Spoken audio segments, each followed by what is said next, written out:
I was the face of this. I got a death threat on social media. It's hard. There are those who believe everything that's up there is a desecration of a sacred mountain. And there are others, including Hawaiians, who would say, we are the stewards of the best place to understand the universe. One of the things we put in our new strategic plan, it's called the Kuleana Committee. What is the university's Kuleana to help heal some of that rupture? I quit college twice. Once I went to California and kind of did a hippie thing. And then after that, I ended up going to Israel, and I was a shepherd for 7 months. Early in the morning, we fed the sheep, we milked them. So I never knew what I wanted to be when I grew up. I never wanted to be president. It was kind of startling when I went from being VP CIO to president, because I didn't know presidents. Mid-1970s, very graphic screens were extremely unusual. It was touch sensitive, highly interactive. My first actual job getting paid programming on this thing. And at that time, the University of Hawai'i got interested in the use of computers in teaching and learning. They needed somebody to come out cheap to help them get started, and that ended up being me. I came to Hawaii on a 1-year half-time contract, and I never went back. Some people who move here, they have to make professional sacrifices to be here because they love it so much. I don't feel like I ever had to make a professional sacrifice. I loved all my jobs. I had this stream of jobs in technology for my first phase, and then this time as president has been incredibly hard but rewarding. I think I live in the best place on earth. Greater Good Radio, connect, learn, heal, and grow, is brought to you by Brain Gain Hawaii, a boutique executive recruiting, career development, and coaching firm. Learn more at braingainhi.com. Welcome to Greater Good Radio. Today we're with David Lassner, the president of the University of Hawai'i. And thank you so much for coming. Aloha, good morning. It's great to be here. So if somebody asks you, like, who are you? Not so much like what you do, then how would you answer that? Wow. I would probably first say I'm the president of the University of Hawai'i, and then they would probably ask me more questions. Uh-huh. But like, where are you from? My parents are both native-born New Yorkers. They're both gone now. Kindergarten teacher and a social worker. My grandparents are all immigrants from Eastern Europe, and I was born in Stamford, Connecticut. My parents just got out of the city. That's right outside New York. We moved around a lot when I was a kid, from Stamford to Rochester, New York, Brockton, Massachusetts. Ended up mostly growing up in Illinois, in the south suburbs of Chicago. I went to school at the University of Illinois, my great public university, highly affordable. And about 47 years ago, I came to Hawaii on a 1-year half-time contract, and I never went back. Oh, so they recruited you? I came here, I was in school at the University of Illinois, and I was a computer science major student at the time, a grad student. And I worked in a computer lab there. This is now the 1970s, mid-70s. That was one of the pioneers in using computers for teaching and learning. This is pre-internet, so it was a different world. And at that time, the University of Hawai'i got interested in the use of computers in teaching and learning. It was President Fudge Matsuda at the time. And he sent a team from UH around the country to look at the best projects that they could find. One of them happened to be at the University of Illinois. I didn't meet the team when it was there. They came back, huddled with the president, and said, we think we should try out this thing. It was called Plato, Plato, one of the most advanced systems for this kind of work in the country. When they wanted to get started with it here for a pilot project, they needed somebody to come out cheap to help them get started, and that ended up being me. So You're fresh out of school? I was actually still in school. I was in grad school in computer science at Illinois. So did you finish the degree? I did. So I finished my master's degree from Illinois, from here at a distance, which was kind of unusual. And then continued on working, and then I earned my PhD here. Distance learning back then wasn't even It was not a thing. No, that's exactly right. Yeah, so that's actually what got me interested in computers, was this system that was super advanced for its time, that we will fall down a rabbit hole if I tell you too much about it. But if you can picture, in the early and mid-1970s, very graphic screens were extremely unusual. It was touch sensitive, highly interactive. My first actual job getting paid programming on this thing, I wrote software to teach kindergartners pre-reading skills. And we had these computer terminals in public school kindergarten classrooms in Champaign, Illinois. So were they deployed here? Yes. Yeah, that's what my job was. Yeah. So I came here to help deploy the system here. In our public schools? So No, I used it at UH. The system could be used at any level. So I also worked on, when I was at Illinois, I worked on community college math. And when I came here, I worked with UH faculty across every discipline you can imagine. We were teaching Japanese with this thing. You could do hiragana, katakana, kanji, all on a computer screen. And we were doing this in the 1970s. Wait, so how does that work then? So your interface is still a screen with like green letters, or like it was orange as it happens, but yes, but it was all the dots. So you had full graphical control, and anything you can do, you could create anything with. Was it a keyboard then you would use? It was a keyboard, and there was also a touch sensitive screen. Oh, really? Yes. A touch sensitive screen back then? Yes. How much was that? The terminals were about $5,000 back then. That's not bad. Yeah, that's right. That's not bad. Wow. Yeah. Wow. So were they huge? Yeah, it was pretty big. There. The terminal was about 160 pounds. Well, there was no PC, so there's no such thing as personal devices in those days. So yeah, we had a bunch of these terminals on campuses in rooms. Like nowadays, you see computer labs sometimes where students will go. So we called it the terminal room. In fact, one of the we had software to teach chemistry. And I still remember one of the chemistry professors who we were using it with his class. He came in, and every time he walked into the terminal room, he thought he was coming into the place he was going to die. So people probably don't know this, but my mom and you worked together. We did. Right? And then Diane Paloma's mom also worked with you folks too, which is kind of interesting. My mom would work on the punch cards, right? Yeah, she did. Yeah. She worked on the IBM mainframe. Diane's mom worked on more interactive systems. She did a lot of graphic stuff as well. And I did kind of everything. Oh, so were you the head then of that department? No. Oh. I mean, I came in, I was a 22-year-old grad student. I was actually a contractor for the first 3 years working on this one computer system for teaching and learning. And then I started my progression upward, getting like an actual entry-level staff job after 3 years.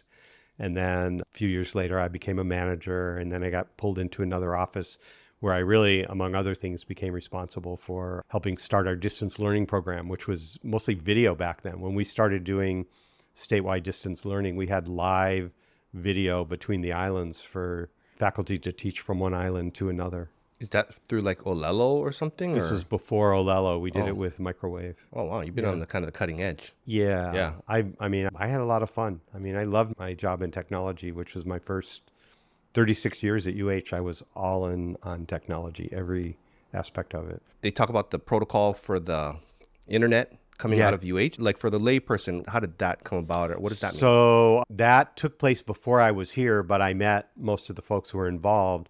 This was a guy named Norm Abramson, just passed away a few years ago, and he's the developer of what were called the Aloha protocols. And he was figuring out a way to do computer networking basically over radio waves, over microwaves, also worked on satellite, and it became part of the underlying technology that was used for Ethernet. So the same kind of concepts to do it on a wire so that you could do high-speed data on over, basically pieces of wire, as well as radio or as well as satellite. And those protocols, the Aloha protocols, are, one of the underlying technologies for the internet, Wi-Fi, most of what we do. It's kind of cool. Financially, it's too bad that he never patented them at UH, but in terms of what he did for the planet, it's amazing. What was the hardest kind of transition piece for you when you came from the mainland to here? Something that maybe others could benefit from if they knew. I mean, one of my observations, I can say a little bit about why I think I stuck, because I know a lot of people move to Hawaii and it just isn't a fit for them. I mean, I was 22. I was, pretty impressionable about many things. I was brought up in a household where, my parents took me on peace marches and civil rights marches. So I was, in tune with diversity and a pretty progressive approach to most things, I would say. And I know people who moved here and then they felt like they have to drive, the rock fever thing, right? I just never felt like I had to, drive more than an hour to get somewhere. I think for me, if I were giving somebody advice who wanted to figure it out, and I didn't plan this, but just engage with local activities, local people. Don't try to live in your bubble of what you used to do where you were, but figure out what's here. So my first day in Hawaii, so I found my roommates online. I was on this pre-internet online system, this Plato thing. So I shared a house on Dole Street with two students, for, I don't know, we paid $180 a room each, could walk to work. And it turned out one of my roommates was involved with the Sierra Club. So literally my first night in Hawaii, I met people who hiked, and I had been a Boy Scout and I love to hike. So I was hiking on my first weekend. Mm-hmm. So I got involved with people who were into Hawaiian music. So I got involved with people, this is still in my first 3 years, who were into progressive causes. I still see people just 3 weeks ago, thank you dinner with some donors, and it turned out to be somebody that I used to protest with in support of the Hale Mohalu patients, which was, one of the protest movements of the late 70s, early 80s. So I just got really engaged really pretty quickly, I think. And I mean, this is my home. This is where, I didn't do my kid growing up, but I did my adult growing up here, and still have many friends from my first weeks, years in Hawaii. I'm just surprised you had access to the computer and other people were on it too. I mean, yeah, I didn't even know that was even a thing. No, and it wasn't. Who is even on that? Yeah. Had access? Well, so we had students on it, right? Yeah. So we were teaching, so now you picture this in Keller Hall where, Mm-hmm. Your mom and I and Diane's mom worked. We had a room and it was full of computer terminals, and it would be students coming in. A lot of them were computer science students coming into program. I mean, there was punch cards also, so that was going on, but a lot of the work was done, from computer terminals, but they were not, as capable as PCs of today. And then in that room, we also had terminals, and this is going on other UH campuses as well around the state, but we had students coming in to learn Japanese, chemistry, physics, all kinds of subjects, math. And so they would just go into the computer terminal room and sit down and do their interactive lessons. So what was the thing that you can remember the most when you came to Hawaii initially that was like, wow, this is so different, but you loved it? Oh, gosh. It isn't so much that I knew when I got here I loved it. So when I first came here, I think it was about a 9-month contract. So I was here from September through the end of the school year, went back to Illinois, and they said, we want you to come back. Will you come back next year? And the second year I was full-time, so I got $1,500 a month instead of $750. When I went back to the Midwest, I go, everybody here is white. It was just kind of a weird, so it wasn't so much that I came here and said, wow, this is wonderful that it's diverse, but I noted when I went back, it felt strange to be around people who all looked the same. So that was sort of one observation. I love, the outdoors. I mean, I don't surf or windsurf, but I love going in the ocean. I swim. I really like the people I was, hanging out with, that I was working with. Some people who move here, they have to make professional sacrifices to be here because they love it so much. I don't feel like I ever had to make a professional sacrifice. I loved my job, all my jobs. I had, this stream of jobs in technology for my first phase. And then, I never expected to be president, but this time as president has been incredibly rewarding, hard, but rewarding. So, I mean, I think I live in the best place on earth. So when was it that you had an inclination that you wanted to be president? I never wanted to be president. Oh, that worked. So I kind of had this career march up from, half-time contractor to entry-level staff to, manager. And then somebody kind of plucked me out of the computer center and asked me to help start up this new office as director of IT, which was really focused on distance learning, strategic planning. So it was more than just computer things. So I did that for a few years. And one of the recommendations, I led the creation with colleagues from around the UH system. We created the first strategic plan for IT for UH. This was probably maybe 91. And one of the recommendations was to really create a true IT organization. And when we created that thing, somebody asked me to head it, one of the vice presidents. So I led that, eventually became what we call nowadays the chief information officer. A few years later, I became a vice president. So I was participating in leadership of the university. So I'm now, at this point, 2013, I'm a vice president and in charge of technology. And my predecessor announced she was stepping down from the position. The board wanted to spend some time figuring out how to do a search. So they were looking for somebody who was not going to apply for the job to be interim president for a year while they did a search. So the board chair called me and asked. Who was it? John Holzman. Okay. He asked me, was I willing to be considered? We want somebody who isn't going to apply for the job, who's willing to be interim president for maybe a year. And I said, I'm willing, but honestly, I told him this, I'm my third choice.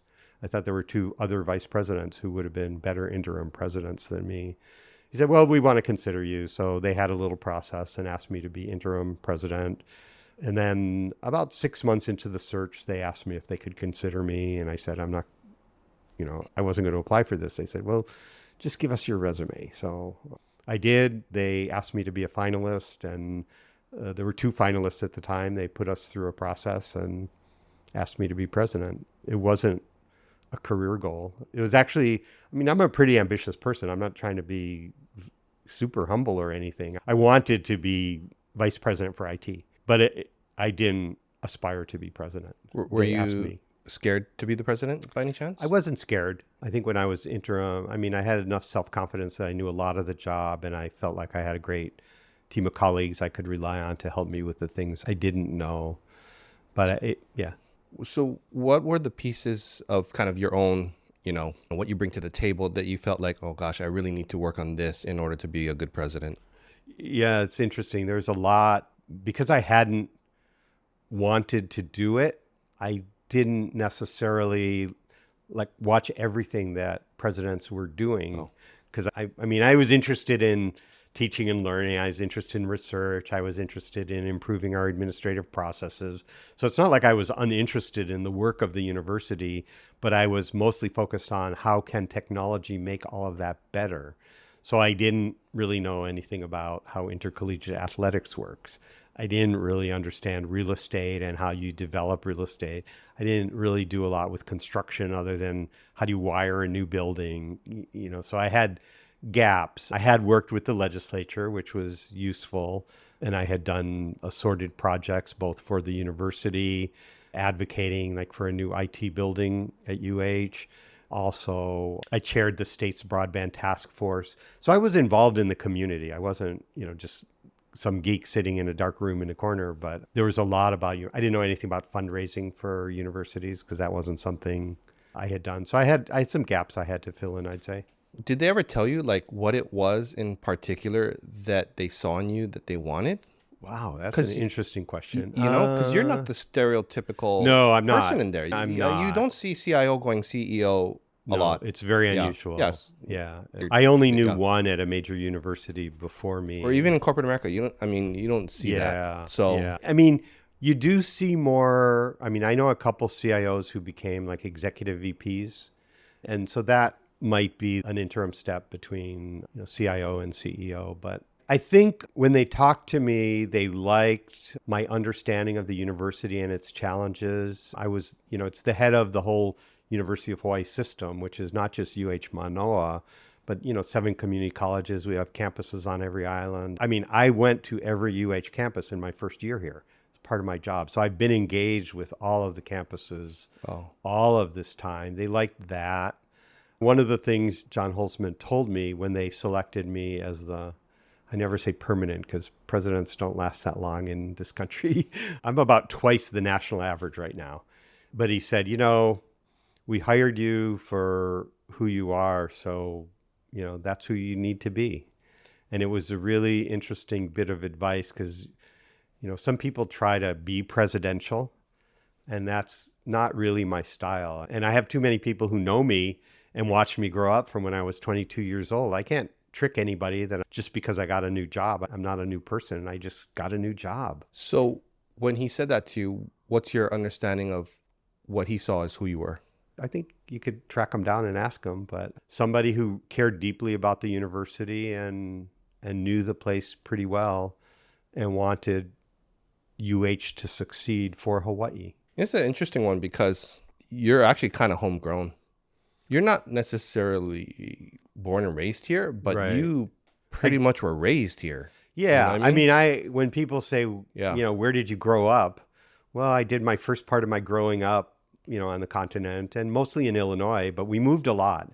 And I suspect that's part of what shaped me, that we moved enough that I must have had to develop some skills at adapting to different environments. I forget who asked me about this growing up question, but I went to a different school almost every year. I went to 4th and 5th grade in the same place, same school. I went to 7th and 8th grade in the same school. And other than that, I never was in the same school 2 years in a row in my life until high school. And what did you learn from that? I don't know. I just assume I learned how to be adaptable. You're 12, 13 years old. You're not thinking, oh, I better learn how to be adaptable. So, as you're moving through all of those schools and so on, is there like a memory that sticks out in your mind that's meaningful or transitional for you or something that... No, I'm a very good student. I'm not shy about that. I was always, I'm an A student and curious, good reader, good test taker. Some of being a great student is being a really good test taker, valedictorian type. So, I think I You're like relied my on sister. that. Yeah. Oh, yeah. Yeah. Yeah. No, that's Yeah. like my sister. It's just, I don't think that means I'm smart. It means I'm a good student and I figure out how to, what do you have to do to be successful at this? And that's, I think, something I'm pretty good at. So if you think about like your school experience, who was the most influential person in your life during that period? And then maybe share a story about that would illustrate that to us. I don't know that I can pick a person. My parents were obviously the most consistent influence in that. I think I settled in pretty heavily in high school because I had 4 years in the same place with the same people. And in that, I was really involved in my high school. I acted. I was in the student council. I ended up as editor of the school paper. So those sorts of experiences really, I think, helped shape me. And in all of those sorts of things, especially I think acting and editing a paper for a whole year, I'm not an athlete. I was extremely short, so there wasn't much you could do when you're not quite 5 feet in high school. But you learn to work in teams and how to lead people and how to get something done. We had to get a newspaper out. I think we printed every week and we put out a paper, and it was this very complicated manual kind of process, and a whole bunch of people had to get along to end up taking these large sheets of paper to a printer, even if it was 2 a.m, if that's what it took. So I think I learned a lot of resilience and skills. I was a Boy Scout, as I mentioned, and I ended up, being a leader in the Scouts, and I knew I liked being outdoors a lot. So I think it's more the experiences than any particular person. So you can't remember like maybe a favorite teacher or a favorite kind of administrator that helped you I along? definitely didn't know any administrators. So Or like a counselor or something, you know what I mean? I had a class called Urban Studies that was really pretty cool. We were in the south suburbs of Chicago, but we went into different places and experienced different cultures. So we went to like Greektown in Chicago. We went to Amana, Iowa on an overnighty trip and, saw what the Amish people were living like in Amana. Weirdly, I didn't know this at the time. Her name was Mrs. Kaunohi, which is, I have no idea. She didn't look Hawaiian. So maybe she married a Hawaiian guy and lived in Illinois, though. It's kind of interesting. I definitely had some great educational experiences with memorable teachers, but, it's not like any of them that I can recall mentored me and changed my life and said, David, you should do X, Y, and Z. So why did you move schools so much? My dad changed jobs. So some of it was my dad changing jobs as a social worker. He kind of worked his way up in his profession. Some of it was just, from kindergarten to first grade, kindergarten was at a different school than first grade. And then maybe we moved, and then where I was for second grade in a new city, it wasn't in the country particularly, but I was in a 2-room schoolhouse, and it only had first and second grade. So for third grade, I went somewhere else. That particular town had a gifted and talented program for 4th, 5th, 6th graders. So from third grade, I went into gifted and talented, 4th, 5th. Then we moved again. Then I went to 6th grade. Then that was in elementary school. So 7th grade, I went to a junior high. And, so it's different reasons. Are you the only child? No, I have an older brother.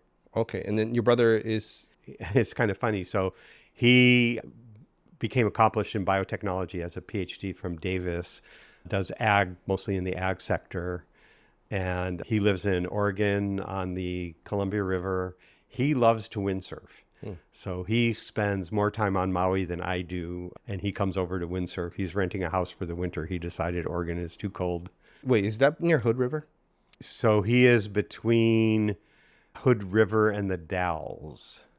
Because Hood has awesome wind. Yeah. So he's it's about 15 minutes up the river. Yeah. Well, Maui has awesome wind too. Yeah. Yeah. Well, that's kind of cool. Yeah. So was he more athletic then? No, not really. No? He just got really interested in windsurfing. I don't know when. And so he goes to Baja to windsurf. He's gone different places. You never tried to recruit him to the University of Hawaii? I did once, kind of lightly, but he was mostly corporate after he got his PhD. Oh. He got into some small companies, and then they kept getting bought by big companies, and he ended up retiring from a really big company, and he does some consulting still in biotech. So he's retired?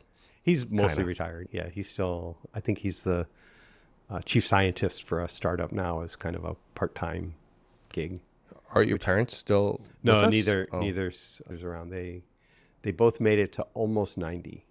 Dad, we actually buried my dad on his 90th birthday, and my mom died about 3 or 4 months short of 90. Oh, yeah. So pretty close of each other then, or what? It was about 3 years apart.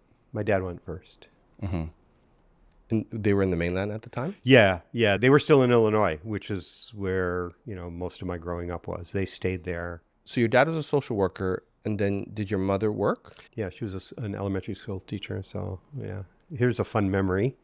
So she was a kindergarten teacher, and one of the things, I don't remember what you call it, it's got a psychologist name, but they asked kids in kindergarten, draw a man, blank piece of paper and a pencil. And then you see, do you get a stick figure? Do you get a blob? Do you get something that's, fully two-dimensional? And then they rate their emotional development. And I mean, some of it has to do with their coordination too. So I used to help her grade the Draw a Man contest every year. That was always fun for me. Huh. Was there any of them that stuck out in your mind? Just sort of seeing these kids at that age and how different. I mean, you think if Draw a Man and all you get is squiggles, that kid probably has some work to do. Yeah. So how does it go from a social worker and a kindergarten teacher to IT? You know what I mean? Yeah. You would almost think that from their biotech. Yeah. Well, how does that work? My dad was somewhat geeky, even though he was a social worker. I mean, we had common interests in things like photography, which is kind of technical, right? Back in the pre-digital, and you had to worry about f-stops and focal lengths and all of that kind of stuff. So, I mean, we had a dark room in the house. So, I mean, it wasn't like we were non-technical, and he was pretty mathy too. On your appointment to president, there's kind of a lot of interesting things to me on that. Is one, if you don't outwardly really want it, you're kind of there almost for the right reason. You know what I mean? You just want to be in the university. Also, that's been your only job for the most part. The only University employer. of Hawaii is my only employer. Yeah. It's my only grown-up job in my life. So all your work relationships and so on, for the most part, are within that institution. Yeah.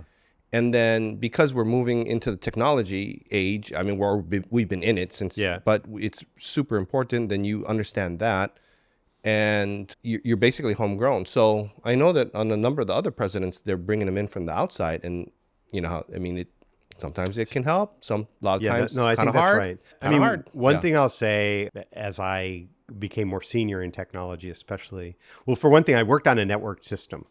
So if you picture in 1977, I come here, but I'm still communicating actively in an online environment with people, not just in Illinois, but all over the world who do the same kind of work that I was doing then.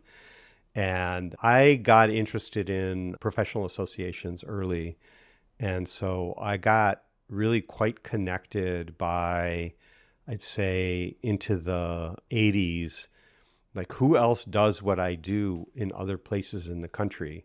Because nobody had my job here. The closest was, the DOE put somebody in charge of technology. And, one of the guys who had that job is still a really close friend of mine, Phil Bossert. But I found that being part of national and international professional associations was really helpful. So I was maybe even hyperactive in the IT community for higher education. And so it was kind of startling when I went from being, CIO, VP CIO to president, because I didn't know presidents. It's one of the things that, I had grown up in the other community and I knew people grown up professionally. Whereas all of a sudden I'm a president and I knew like one president who had been a CIO before me and then became a president. And so I didn't have that peer network. And there isn't a strong peer network here either. I had heard this used to go on a couple presidents before me and I restarted it. And I'll do it once more before I retire, of just getting the Hawaii university presidents together. Because we do have, 4 of us really. We have So Chaminade, HPU. the ones that are active. Yeah, not I mean, there's previous. always 4 Okay. presidents Yeah, here, yeah, yeah. right? I mean, so HPU, Chaminade, and BYUH. I mean, we all have different problems and challenges, but some of it's the same too. I mean, you're kind of an interesting mix because there's not that many like highly technical people I know that are organizers of people and so on. Yeah. I mean, Yeah. I would say one of the things I did, I mean, I can't speculate about why the board picked me, but I managed a complicated organization and I reorganized and basically created the organization that leads and supports IT across the UH system. So I had to figure out, how do you do that with a lot of different kinds of people, different interests, a lot of change, which was uncomfortable. But if you work in technology, if you're not willing to change, you're going to end up pigeonholed pretty quickly. Or are you going to be out because it's always changing? Yeah. Or your little piece of the world will get smaller. What's next for you? Like you still look healthy. So that's actually one of the reasons I'm retiring now. I feel really good about what I've done. Dave Heenan, who is a vice president, he just told me the name of the book because I ran into him somewhere. And it's not this, but it's something like Going Out on Top. But like, don't Did he wait. write it? And he wrote this book. Yeah, he wrote it. Yeah. And so that's something I have always thought about, is I don't want to be in this job. I mean, there's definitely people who want me out, no question. And it was on the front page of the paper. So you can name them, but You mean recently or? a couple of years ago. Oh. Yeah. The legislators, senators. Mm. But by and large, I think, more people are sad to see me retire than, excited to see me gone. And that's how I want to go. But you're right. I'm healthy. I think, my brain, sometimes I forget names more than I wish, but so do many people. So I want to travel more. I want to travel without having to have a laptop in case something happens. I want to go away for longer than is really comfortable for a president. You can go away maybe for 3 weeks, but you can't really take off for 6-week vacations a few times a year. So I got a list of places. I don't really have plans yet. I'll do some volunteer work in the community. It's hard in this job. Where I go, I'm the UH president. Yeah. So I got to be a little bit careful about committing to other kinds of organizations, for example. So I've been asked to be on a couple boards, and I just said, check back with me next year. I'm not trying to make decisions right away. When they appointed me, we had a conversation about, they sort of go through this, okay, you get this salary, parking spot. We had a conversation about College Hill. I said, I don't want to live in it. And they said, okay. But we talked about afterward, because a lot of times when presidents leave, and especially if it's not a great mutual ending, at that point, somebody, you fight over a contract, you fight over the next job. A lot of presidents go back to the faculty. Well, I was never a faculty member, which is unusual too. So basically what I asked for and they gave me is, I said, I want to be president emeritus, which is no pay. And I want an office in the IT building, which was one of my projects. I was VP CIO when we broke ground, but by the time we had the grand opening, I was already president. So I never got to move into my baby. So I'm going to have a little office in the corner there, and I'll do some projects as a volunteer. It's just pure volunteer work then Yeah. in there. Yeah. I have no interest in another job. Is it kind of weird then, but because you were the former president to be in there, I'm gonna be very careful. I need to stay out of the hair of the next president, and the IT building is far enough away. And I'm not going to do president stuff. I'm going to do IT stuff. But I have somebody, Garrett Yoshimi, has my old job as VP CIO. He's excellent. So I need to stay out of his hair too and support him. I mean, we're good friends and colleagues, so that'll be easy. I don't know who the next president will be, so that relationship remains to be seen. But when are they deciding that? I think they expect to have somebody available to start January 1. Okay. They have a set of applications now. I think they're going through kind of first pass in the next few weeks. And I think they hope to have finalists here early in the fall and hopefully make a decision in the middle of the fall for somebody who can start. So what advice would you give others who are kind of at the latter stages of their professional career? I feel so fortunate. I've got to work in these, the University of Hawai'i, I think, is the most important institution for the future of the state, in just so many ways. It's a really hard job. It's kind of a funny story. So I am really well paid for a human being, and I'm not well paid as a president of a major university, but it's okay because I don't need any more than I have. So for me, going into retirement, money is just not a factor. I paid off my mortgage. I have PV on my house, so my power bill is low, a whole bunch of things. So if you can get yourself to a point where you can go into retirement and money isn't something that you're worried about, and whatever level it is, I'm more fortunate than most people, but, other people have different needs and expectations, and, they may have a family house or something else coming into it, but that just frees you to do what you want to do. And that's what I'm looking forward to, is being able to do what I want to do, both in terms of volunteer work, little dabbling professionally in some of my IT related projects that I still have a passion for, and traveling and vacations and, puttering around the house, doing some gardening, exercising more than I do now. I like to cook, actually. I'm not a very good cook, but I like to cook. So maybe I'll spend more time cooking. Sounds like you got a pretty good plan. I think so. Yeah. I mean, I know people say, oh, you got to have a plan. And I don't have a specific plan, but I have enough. To me, it kind of feels like there just needs to be other things in someone's life that they can find value in, and helps them to feel like they have value and gives them some level of importance. You know what I mean? I mean, because I work really hard. If I have a day off, I can lounge. I don't feel like, oh my God, I didn't get up anything done on my list today. I feel like that's okay if I take a Saturday or a Sunday and do nothing. Mm-hmm.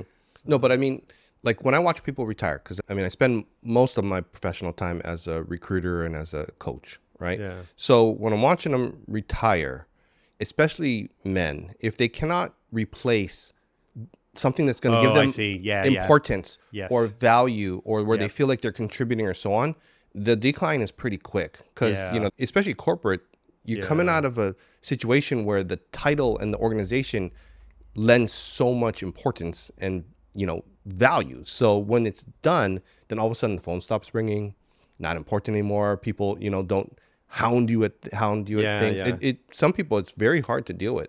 I'm not worried about that. Yeah. I have enough to do both personally, but also engaging with others that I think, between, again, those sort of IT related stuff that I do, which is, some of it is global in nature. And I think if I can help out on a board or two in the community, and, can you say which ones those would be, or not? I don't really want to say anything yet. Yeah. So what are the areas that you're passionate about then, other than like IT? Oh, I really miss the time I used to spend hiking. Oh. So I think early, going back again to things that bound me to this place. I did a lot of hiking and I got involved in service projects. Oh. So I spent by probably 79, 80, I was going into national parks and preserves, helping build fences to keep goats and pigs out of Haleakala where they were eating all of the native plants. So like going up and live in Haleakala National Park for 2 weeks, building fences, or Volcanoes National Park, same thing, or Nature Conservancy Preserve on Molokai. So sometimes planting native plants, planting koa trees at Hakalau on Hawaii Island, killing invasive species. I helped build a bunch of the trails here in Manoa that connect up from like Manoa Falls into the Makiki Tantalus Trail Complex. A lot of that work was with the Sierra Club as a volunteer. You mean all the rocks and stuff that they have on the Manoa Falls Trail? I didn't Like really that? work on the Manoa Falls Trail itself, but the trail that goes up from Manoa Falls into the Makiki Tantalus Trail, we rebuilt probably 78 or so, 79. It's called Aihualama, that one. Is that the one that's blocked right now? Like you go like I three don't know. quarters up and then it goes to the left and then because it's like kind of Honestly, blocked. I haven't hiked back there for decades. A lot of that work, though, I really enjoyed it. And, I haven't been hiking. I got a buddy here who mostly grew up summers in Yosemite. Actually, he's heading off there maybe this week. Oh. And he's about a decade older than me. And he still goes hiking in Yosemite.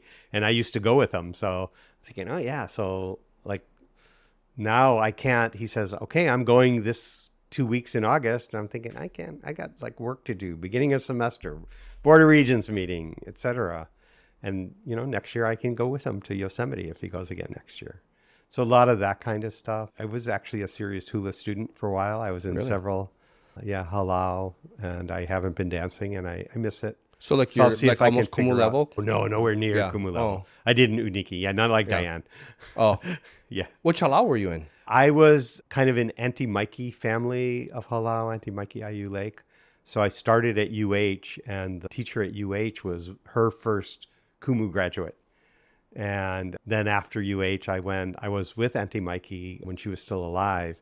And actually, I was in her halau when she passed away. And then I went with one of her kumu who was teaching the men mostly. And then I went with one of my classmates, my hula brothers, who became a kumu. And then I studied with him for a while, and he passed away. Actually, all of my kumu have passed away now. I've had 4 in my life. But How did you get involved with that? It's funny. I mean, 2 things really did it for me. One was my Sierra Club friends. We used to have this concert at Andrews Amphitheater on campus called Kani Kapila. So Peter Moon, Sunday Manoa. So I had only been living here a couple months, and I didn't really know much about hula. I knew some of my hiking friends took hula classes. And Halau Kekuhi from Hawaii Island, Auntie Edith Kanakaole, her halau performed at this Kani Kapila in Andrews Amphitheater. And I was like, it just hit me in some way I didn't expect. Up to then, I had only seen like the Don Ho show on TV and, when I was in Illinois before I came.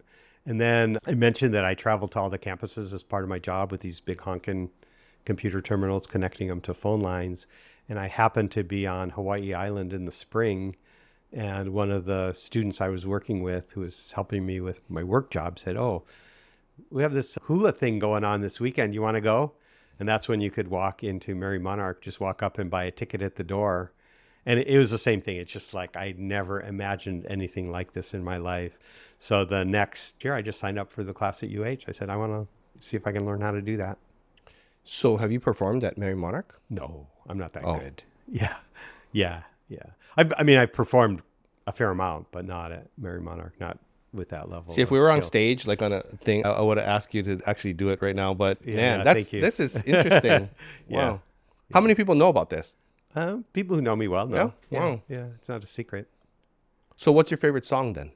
Most of it is gone. My last kumu, he moved to the Hawaii Islands, so I wasn't really dancing probably regularly for about 20 years. But if I have to bust one out every now and then, funny because last night we were at the Royal Hawaiian Hotel. This is the first song Auntie Mikey taught us when I went to her class at St. Francis. Actually, she was teaching at St. Francis School at the time, now closed.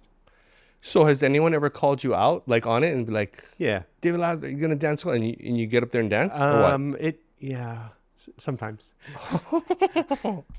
I can see Diane doing it because you play Hawaiian music, all of a sudden all the ladies get up, Yeah. shoes So off, and people, if boom. they know, Oh they'll, wow. and it's kind of rude to totally not do it sometimes.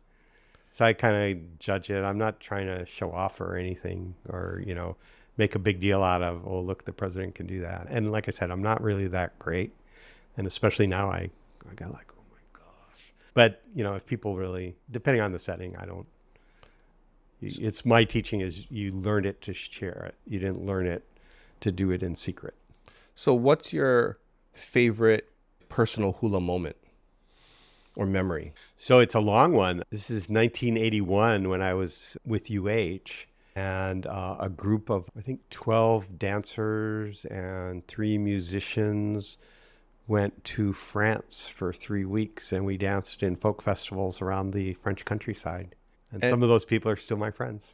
And what's your favorite memory about that trip? I think the camaraderie and meeting people from other countries. So these were like, we would travel from one small town to another, and they were all doing the dance of their place, of their home. So, we might see the Africans here, and then the next place we'd see the Belgians, then we see the Africans again. And, so it's super interesting to meet people from all these different countries sharing their dance. So what else would be surprising for us to know about you, or people are normally maybe surprised that is not commonly known? I think maybe 2 things. One is I really was kind of a protest type. So I got involved with Halemohalu, no longer a hospital here, but it was a care facility here in Pearl City for the patients from Kalaupapa when they would come over to be treated for things they couldn't be treated for there. They would stay at Halemohalu and either visit hospitals or be cared for there a little more intensely than the facilities at Kalaupapa. So I got to know a number of the patients really well, and they were being evicted by the state. And it was pretty ugly. You can kind of read about it. We just did a 40th anniversary of the eviction. But I was a pretty active protester. So then it became, people who are in the movement, right, who would protest for assorted progressive causes. And I wasn't super active in most other things. But when I see those people, and now I'm the face of a university that gets protested against regularly, it's kind of, ironic, I guess, that I used to be on that side of the, most of the issues. So that gives me a lot of empathy, I think, when I'm working in that environment and, protesting whatever it is people are protesting UH for, which is pretty common at universities, including ours. Maybe another interesting thing is I quit college twice. Once I went to California and kind of did a hippie thing. This is in the 70s, also earlier 70s, which was, a lot of fun, enriched me seeing that part of the world. I didn't think I wanted to be a hippie for the rest of my life, and went back to college. But then I took the next year off and went to Europe. I worked a construction job over the summer and bought a ticket to Europe, a buddy and I, and we bought 3-month rail passes. So 3rd class, unlimited travel for 90 days, and just traveled around Europe with a backpack and stayed in youth hostels and, bought food at street markets and prepared it ourselves, and, saw a lot of Europe that way, and, not a regular tourist thing. I mean, that was a common thing for young people to do in those days, for sure. And then after that, I ended up going to Israel, and I was a shepherd for 7 months. What is that like? It was an interesting, I was on a collective farm where people had their own homes and cooked their own meals, but the work was all collective. And so I got up early in the morning and we fed the sheep, we milked them, and then I took them out to pasture, and then we brought them back, and there were 2 cycles a day. And How do you become a shepherd in Israel? How does that actually work? I just got off an airplane and said, there's an office that would place volunteers. And so there were people from all over the world who knew if you show up there, they take volunteers and put them to work in farm-related kinds of tasks. So I showed up the same day as a guy from Germany, and They put him in the orange groves and they put me in with the sheep. I don't know how they decided. We both ended up getting placed in the same village, though. So is that kind of like you just made your own Peace Corps kind of thing? Kind of. Or what? Yeah. Yeah. Yeah. Huh. And what Yeah. was your biggest takeaway from that? So I never knew what I wanted to be when I grew up. When I started, I wanted to be a lawyer. And then every time I had a new experiences, like even when I was in Europe, I was going, do I want to live in Rome? Do I want to live in London? I mean, I was always thinking that way about what would my life be like with this place. And after the shepherding thing, thought, maybe I should go back to school and become a veterinarian. So this is kind of, I think, as much as anything. So you've been exposed to a lot of things as a young person. Yeah, I think I was. Yeah. Okay, so I got to be honest. I don't follow all the protest stuff. I don't really read the newspaper and stuff because that's from my mom, you know what I mean? And all that. I see videos once in a while. But like, can I ask on the TMT or? Sure. For the lay person then, what is the disconnection of this TMT thing? What is going on here? It's my personal assessment. So other people will describe it differently. So long before my time as president, so UH got the lease for Mauna Kea to develop it for astronomy. That was the reason. Where did they get the lease from? The state? The state. Yeah. Okay. So 1968, I think, something like that. 65-year lease. And UH did an amazing job developing Mauna Kea as the best site for astronomy in the world. So there was always, unrest in parts of especially the Hawaiian community. But I got a friend who's from the Big Island, whose father was actually a community leader, who always goes, look at those pimples on the mountain. So it's not like everyone loved having telescopes, and this is not a Hawaiian person. But by the 90s, it became apparent that UH was not taking good care of Mauna Kea. And I have acknowledged that. I have apologized for that. It wasn't my time as president, but it's the university that I lead was a bad steward of Mauna Kea. And that was called out in an audit in 1998 pretty publicly. And that's what people talk about when they say UH mismanaged Mauna Kea. Mostly they are going back to those first 3+ decades. That audit was, I think, a wake-up call for the university. This is, again, my observation. Who did the audit? The state auditor. Oh. Yeah. And then UH started to change how things work, establishing more of a stewardship office that looked after the environmental considerations. Senator Inouye was alive and helped us establish the Imiloa Astronomy Center to focus on the educational and cultural aspects for the community. And that work was underway. It was a little bit slow going. And when I became president, we still weren't all the way there. I think we have reached, I'm really proud of where we are today. So the legislature has established it's called the Mauna Kea Stewardship and Oversight Authority. It's just standing itself up. They just hired their first executive director a couple months ago. That's John DeFreeze one? John. Yeah. Mm-hmm. John. I know John well. I have tremendous respect for him. Mm-hmm. He's a great hire. So we will be handing off, I believe, a great program. But I think the baggage that was created over those first 35 years, the sense that UH was not a proper steward, I think I'm sorry that there's not the appreciation for how good we are now, because I think we are very good now, but that history is too much to overcome. The question that remains that the Stewardship Authority, John Komeiji is the chair of that thing, of the board. John DeFreeze is the CEO, the professional executive. So how many telescopes can or should there be? So we finished taking down 2 now. There are 11 up there. We would have taken down 2 more, 3 if TMT were to get built. We're not the decision maker any longer. So now this new stewardship authority is going to have to make the decision, how many telescopes are reasonable up there? Where can they be? Can TMT be one of them? If TMT, can it go to the site that was all permitted and approved? Or should it go somewhere else? Or they could decide The 11 that are up there, okay, but no more. All kinds of ways. And that is the crux of the hardest part of this, now that I believe we have the rest of the stewardship under control and ready to hand off to somebody else, to the stewardship authority. So when you say like take them down, what does that mean? It's just removed or something, or Yeah, what? totally removed and restore the site to, as best we can, determine what did it look like before a telescope was put there.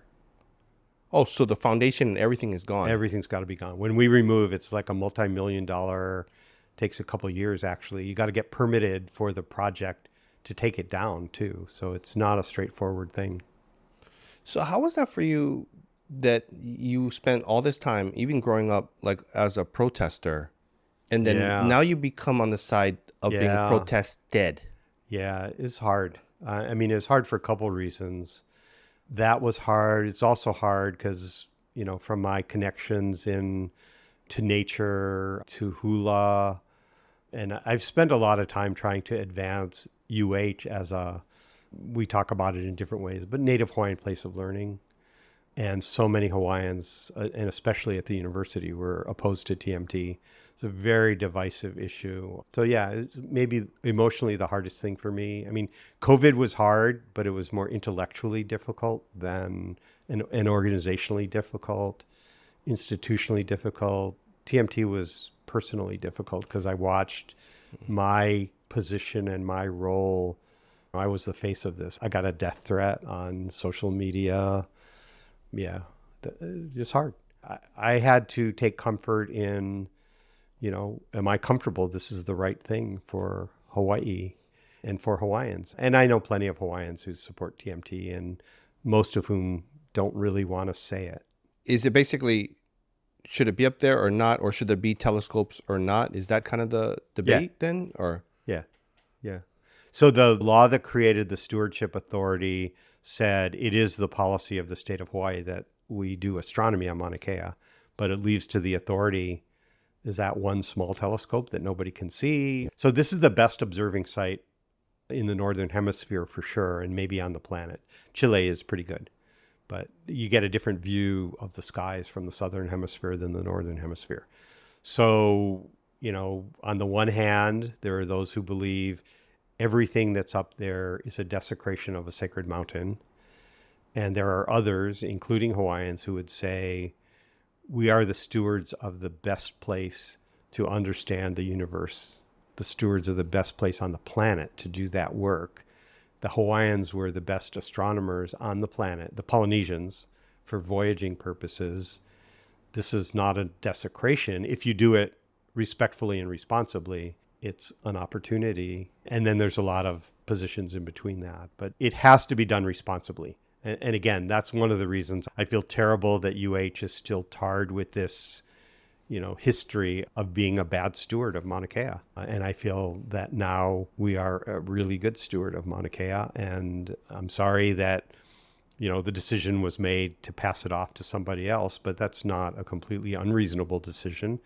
And they're not going to have to figure this out from scratch. We're turning over a program with rangers, with education, with conservation programs. We monitor, I don't remember the number, but I want to say a couple hundred archaeological sites. We check them every year or so. We're removing invasive species all the time. We're planting native species. The rangers keep people safe. And even independent of the telescopes, there's a lot of, I don't know if you've spent time on Hawaii Island, but, snow play is a big deal. People on Hawaii Island, you go up there and you can play in the snow on Mauna Kea. It's the only place in Hawaii. And, people will fill up their trucks with snow and take it back down and play with it. So, just keeping people safe up there it's a good thing to do. And our rangers are the ones doing that. So if you took out your role with the university, you took yourself completely out of that, and it's just you as David Lassner with all your background and so on, how do you look at it? I believe we should figure out how to do astronomy responsibly up there. My personal view is it is consistent with, I'm not an authority. I'm just like one person, and I've talked to authorities, but my belief is it is not a desecration to engage in the best science on Earth, in the best place on Earth, to do it here in Hawaii. And I think understanding of the universe is consistent with things Hawaiians would have done. Kalakaua said, "It would please me greatly." There's a quote that the astronomers used after he viewed Palomar. He was excited about astronomy in Hawaii. Does that mean he would have done this on Mauna Kea? I don't know. Nobody knows. But, I'm not the person who should decide that. I wish we could bring people together, and maybe the authority is the right venue to do that, because it is structured statutorily with people who have a lineal connection to the mountain, cultural practitioners, astronomers, land use people. I kind of spend a pretty good amount of time in environments where there's significant amounts of like rupture and then a need for repair. And this is one of them. Yeah, I mean, this... Yeah. But this goes beyond the mountain. You know what I mean? It does. This goes all the way back to, colonization. Absolutely. And so on. And No question. There's a lot of shit going on over here. Yeah. And yes, I mean, it's quite a bit. So, I think what happened on Mauna Kea, the protests to stop the construction when those trucks were ready to roll, it's exactly what you said. That went far beyond people who were, passionate about their relationship to Mauna Kea and that telescopes are a desecration. There are certainly people who feel very strongly that way. But I think most of the people there were supporting what they felt was the most important Hawaiian cause of the last, probably since Kaho'olawe. And I have huge respect for that. And I'm sorry that a project I was involved in, TMT, was the cause of that, because it could have been something else that, became the flashpoint for the frustrations and anger of Hawaiians at what has happened since colonization, no question, and annexation. And it helped me think more about, along with my 2 board chairs ago, was Randy Moore, well known in the community, and talking with him about our current strategic plan for UH. One of the things we put in our new strategic plan, and the Board of Regents approved a little less than 2 years ago, is the university really getting serious about our kuleana. In fact, it's called the Kuleana Committee, and it is chaired by Diane as a regent. What is the university's kuleana to help heal some of that rupture? And it will take many years, and it's not something UH can just do, but we certainly have an important part in that. So if you think about, a few things. One is we have a constitution now, almost 50 years old, that says Hawaiian is an official language of the state of Hawaii. So what would it take for us for that to be real? And UH, we're a big part of fostering the language. So the immersion school movement came out of UH. A lot of it is UH Hilo. Training immersion teachers to teach in those schools that's something UH does. That's getting the language back from being, near extinction to, definitely living, in a big way today. But it's not really a second language of Hawaii quite yet. If you think about like Quebec, where you got to speak English and French if you're going to survive in Quebec. You can't not be bilingual. UH would be part of that. So another, just picking a few more, when you look at the status of Hawaiians as a group in the community, higher levels of incarceration, lower levels of health, higher levels of homelessness, shorter lifespan, greater incidence of diabetes and obesity, lower educational levels. So UH, that's our bread and butter to help. And those are things that I think contribute, they are outcomes of colonization and annexation and erasure. And they're things that UH can help reverse. Again, not alone, but we can be part of that and need to be. How would UH then, or whatever, it doesn't even have to be UH, but in general, help with the healing of, many years of generational ruptures? In terms of, I think our part can be those things, the kinds of things I mentioned. We have UH people are doing research about history, cultural practices, translating. Hawaii was probably the most literate society on the planet in the mid 1800s. And there's so much Hawaiian language material available. There were like over 100 newspapers in Hawaiian. And that material is now being accessed. Some of it's being translated, some of it's being accessed and used as a resource, in Hawaiian without being translated by Hawaiian speakers. So that's stuff UH can help with to restore pride and understanding and knowledge of both cultural practices, but environmental practices. And I'll get back in a little more detail on the question you asked, but things like sustainability practices, when you think about, different people have different estimates of how many Hawaiians lived here pre-contact, but let's just pick a number like 800,000, maybe 1 million, maybe 600,000. That's a lot of people to live here completely sustainably with no external contact or reliance on resources. I mean, we only have about 1.4 million here today, and what do we have, 10-day food supply, something like that. We're running out of water in lots of places. So they knew how to live in harmony with this place better than we do today. And, I love to see that work, bringing it back, all over the islands that's going on. Fish ponds, ahupua'a restoration, things like that.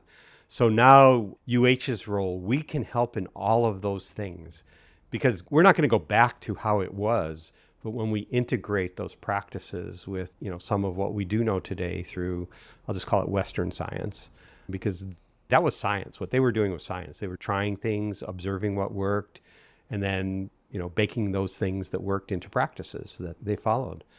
We have many of the people who are figuring that stuff out, and a lot of them are Hawaiians. They're not all Hawaiian by blood. They're not necessarily Kanaka Maoli, but they have respect for those practices, and they are integrating them.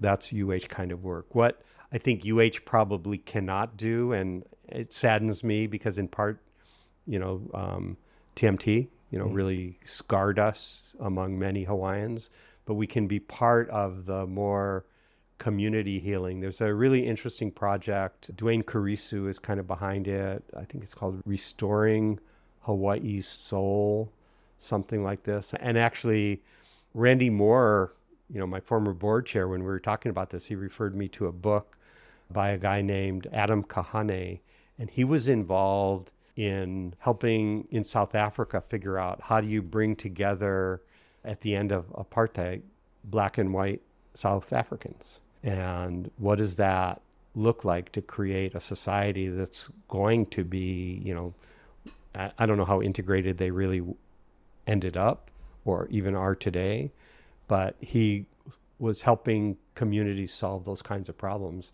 And I mentioned this to Dwayne. We were talking about it one day, and he actually brought this guy in, and they started a series of workshops, and he brings together really disparate people from the Hawaiian community, the business community, all kinds of people to really talk about how will we heal this rupture that, people who are paying attention know it's here, and that it's going to be very hard for Hawaii to thrive if we don't figure out how to have a healthy Hawaii and healthy Hawaiians. Yeah. I mean, to continue on what I was saying earlier is that the repair is never really made until, I don't know if it has to necessarily be both sides, but it's the side that is person who feels the rupture or the people that feel the rupture acknowledge and really feel that the other side understands and is empathetic to the impacts. Yeah, so we have a project at UH. We do this at UH. So one of the things I did was established a Native Hawaiian Place of Learning office at UH Manoa, and first office of its kind here, and I hired somebody to lead that effort, Punihei Laip. And she brought in very early she connected with a national initiative called Truth, Racial Healing, and Transformation, TRHT. And it's a community and a methodology, and it starts with exactly what you said, that we have to be truthful about what happened and accept it and not pretend it's okay. We can't pretend that's all made up stuff. And so we're actually a national leader in this within the university, and that's another activity we have going. And I just set up, because we've embraced this now in our UH system-wide strategic plan, we just announced last month she'll be taking on a role to lead this kind of work within UH for the whole UH system, because we need this taking place on all of our campuses, on all of our islands. So if you pulled yourself out, like personally from, any organization and so on. You're just David, right? Yeah. And then you take the part of you that has been involved with like protests and so on, and then you actually stuck that into the group that is protesting. What would it say in terms of like, this makes sense to me because as the protesting side? So, I mean, I'll just give you one Yeah. example, which is as I was, just a couple of real faces of who are we protesting against on TMT. It was like me, the governor, University of California. I mean, there are very few faces that could really be the evildoers on this one. And these are UH faculty, students, graduates. So on the one hand, I mean, it's sort of weird because I was kind of proud of them for standing up in this fashion for something they believe so strongly about. And they were super effective, right? They stopped that construction from taking place at that point in time. And at the same time, I was sad because I thought about what if all of this energy were for something that was going to result in a positive outcome? What if that energy went into, Hawaiian education, fixing Hawaiian homes, Native Hawaiian health, to do something that was going to have a positive outcome? So, I mean, they stopped a telescope, and it made a lot of people feel good. I don't want to dismiss the importance of what happened, but I thought about what if that power had been applied to transform something, to create an outcome that hit some of that root cause? What if it were about, making Hawaiian a true official language of Hawaii? There's so much we have to do that stopping a telescope didn't help with. Just kind of from an outsider looking at that, like stopping a telescope, you look at people coming together around a cause. 100% agree. I mean, 100% agree. It's deeper than that. Yeah. One of the comments I read about it was, that we're doing. This is what nation building looks like. Yeah. And so I am 100% in agreement. That was an incredibly positive thing for a lot of the Hawaiian community. Yeah. Yeah. So in your whole tenure at UH, or even with whatever else you're doing, would you say that was the most difficult thing for you to handle? Oh. Yeah, personally it was. Yeah. Because it was so divisive and I saw the hurt that it was causing. I mean, I know those people. I mean, people were not protesting just for fun. Yeah. Yeah. Do people normally protest for fun? I don't know that. I mean, not what I've been involved in, but, sometimes I think there are people who are protesting, based on lack of facts and around violence. I mean, I do read the news and there's stuff going on in the UK right now, which is very, it appears to be racist and anti-immigrant. And I don't think it's grounded in much fact. And I think, there are people who like to violently protest. This one was important. This was not. This was important. Yeah. Definitely was important. Yeah. I felt. So do you still have to deal with it much, or it's not really? It's done then from your guys' side, and now it's someone else's? Yeah, we're now working on the transition of our role to the Stewardship Authority and John DeFriesen and his organization. We have one of the best astronomy programs at UH in the world, and I hope we can maintain that. But that's going to be really up to whether or not the authority maintains world-class telescopes on Mauna Kea. That's no longer our call. You've been through it, and then you can now see it kind of from the inside and out. Do you think that there's a healing possible in this? I really don't know. I mean, it's going to be hard. Yeah. And part of the reason it's going to be hard is so many people dug in really hard on their positions. So I think, getting people to say, maybe I can be more flexible than I thought I would. That's a tough one. It's a really tough one. Yeah. What would you say was the second toughest challenge for you? Maybe COVID. Oh. Yeah. I mean, we had a lot to deal with in COVID. We didn't have a strong, anti-vaxxer community, but we had some of that. But getting people to appreciate the importance of, respect for one another, pivoting the whole institution online. I mean, we're a super complicated organization, and pretty much everything had to move online almost immediately in basically March of 2020. And then we had to, manage situations that changed, could change in a flash. I mean, we got ready to return to school, physically, and then a new variant breaks out and runs rampant through the community, and all of our plans to return in class and in person, everything, it's like, oh, well, guess we're staying back online for another semester or something like that. So do you feel like your IT background made a huge impact on that? Huge. Yeah. Absolutely huge. Yeah. No, I think that was a big part of it. And I had already been out of that job for 7 years by 2020, but we had a technology infrastructure in place that it wasn't ready to accommodate moving every class 100% online, but we had all of the pieces. So we didn't have to go out and figure out if we're going to use Zoom. We had Zoom. We were using Zoom. We just had to buy, a boatload more licenses. We understood how to do transactions online. We just had to get a whole lot more transactions online so that people could approve them without sending pieces of paper around. So we had most of what we needed. We just had to strengthen, upgrade, expand. So if you look over your life so far to now, what would you say has been your greatest accomplishment or something that you're the most proud of? I think I'm proudest probably of my time as president. I'm really proud of what I accomplished in IT for, my first 36 years. I created an IT environment, infrastructure, organization that UH can be really proud of. Efficient, effective.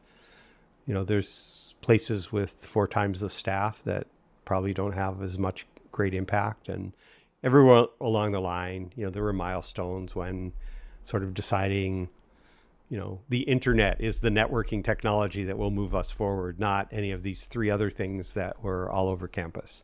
Or, getting that building up, which provides a secure environment for our servers and network hubs and things. So there's a bunch of things. Creating an organization out of, these 4 disparate pieces that were reporting to different places in that part of the world. As president, I think a lot of stability. We went through both at the UH system and Manoa. We were going through a lot of presidents and chancellors before I came in. And I think that just really helped. I think we've got a great CFO and we have transparent financial reports. You can see exactly how all of our major units are doing. Where's the money coming from? Where's it going? That's a really big deal for just having people have trust. Our reserve levels are, secure. So, when we looked at something like COVID, we weren't in a panic like, oh my God, all of our revenue is going to disappear tomorrow. We understood what did we have and, how much might we have to reduce and things like that. We have a team that really looks to how do all the parts of the UH system work together. Because we compete at times, but we have to cooperate. This state needs all of our 10 campuses working together to serve students. We can't do everything everywhere. So that means we got to have a lot of collaboration and coordination. And I think we do that more now than ever before. Well, the event we were at last night, and if you heard Miley give her remarks, we had kind of a dysfunctional alumni association, foundation, UH relationship. And we are humming now where our alumni relations initiative engages community volunteers on a board, the foundation and the university really well with the pieces working together, both here in Hawaii, but also in other countries and around the continent. Our fundraising, it took me a while to figure out that we weren't where we should be. And, we did some restructuring with the help of the Board of Regents and the board of the UH Foundation and a new CEO of the foundation, Tim Dolan, who was there last night. And I said this when I was on the campaign trail to be president after they asked me to, be considered. I said, we should figure out how to launch $1 billion campaign. And I didn't really believe it, but we launched $1 billion campaign last year and we're about 2/3 of the way there now. So, a lot of really good things. I think the next president's going to come in and it's not going to be a time of huge problem. There's stuff that still has to be fixed, but it's a time of great opportunity to figure out how do you take the next steps. You never know what happens, right? You never know what happens. Who's going to predict that one? Nobody. Yeah. So if you took away all of the professional stuff, then what would you say you're the most proud of or what has moved you the most in your life? I think in terms of the marks I have left, it would be professional. Mm-hmm. Yeah. So where are you going to travel to? I don't have plans, but I have a list. I want to go to Iceland, Antarctica, Machu Picchu, Patagonia, Bali, Greece. I've never been to the Grand Canyon. That's probably the place in the U.S. that I'm most interested in seeing. Why those places? they're just places that seem super interesting to me, and both the natural environment and or culturally. Who would you say has been the most influential person in your life? One thing I'll say that not a whole lot of people say, when they talk about who the most influential people, it's who you learned from, who said things. And, there's lots of people that I learned from along the way. But I think it's really important that if you're watching leaders, you should also learn from what doesn't work. So, you can learn a lot from somebody like, that's pretty interesting. And that's not how I would do that, because I'm pretty self-reflective and self-critical. I'm that way with other people, and I try not to say it out loud, especially as president, because it gets taken as a serious criticism. And I don't mean it to be a criticism. I mean it to be reflective. But I'll come out of a meeting and think about, did I handle that well? Or how could I have done better? Or things like that. What's the biggest one of that you've either experienced or can come to mind of something like? I don't really want to name names on that side. Don't give but it a name. No names, yeah. I mean, I think Hawaii is a place where humility really helps. And I think when I see people, I worked with somebody who acknowledged that and said, I remember this, I don't do humble well. And I thought, it's good that you know that about yourself, but that makes it hard to succeed here.